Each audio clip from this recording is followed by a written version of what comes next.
Patel, let's talk about bridges and crowns.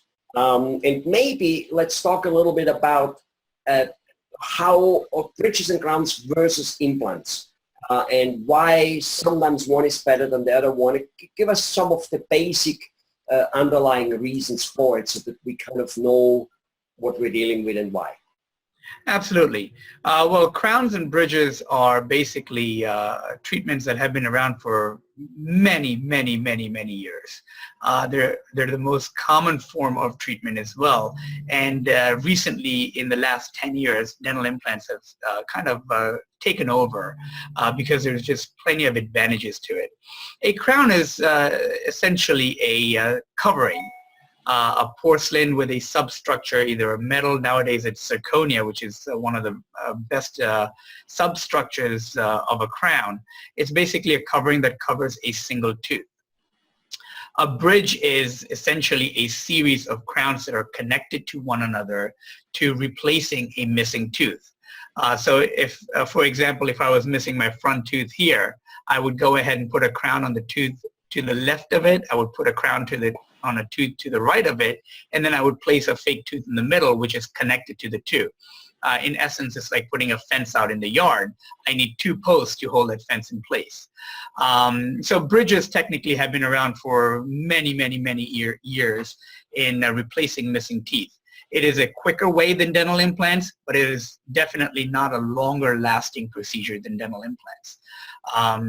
Whenever we in dentistry tend to connect teeth together, we're taking away the ability for the patient to clean underneath that fake tooth with a floss. When you have teeth that are connected, you cannot simply just go ahead and put a floss in there. There is a special way of cleaning underneath the bridges. And as I had mentioned very early on, that 95 to 97% of Americans do not floss on a regular basis. So when you go ahead and now take away the ability for them to floss even more, that flossing just does not happen. And when bacteria accumulates underneath the fake tooth, now it starts affecting the two teeth adjacent to the fake tooth. And that's how bridges tend to fail. On average, a crown and bridge is said to last anywhere from 7 to 10 years, whereas dental implants, which keeps things individual, is one of the only few things in dentistry that we can honestly sit here and say very well could last you for the rest of your life. I see. So since a person, depending on the size of the bridge, 3 teeth, 4 teeth, cannot floss in between there and thus, or at least very difficult floss. I think there are ways to do so, but as you said, we barely do it normally. So never mind when we can't do it.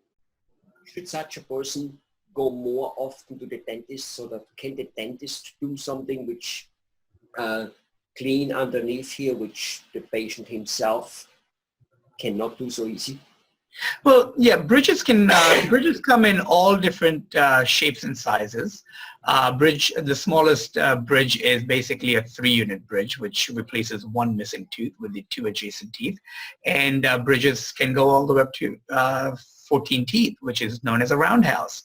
Now, when you go ahead and do bridges, sure, when you go to your dental hygienist twice a year, or as recommended by dentists, it's 4 times a year, we have the ability of cleaning underneath the bridge twice a year or 4 times a year. Is that sufficient? The answer is no.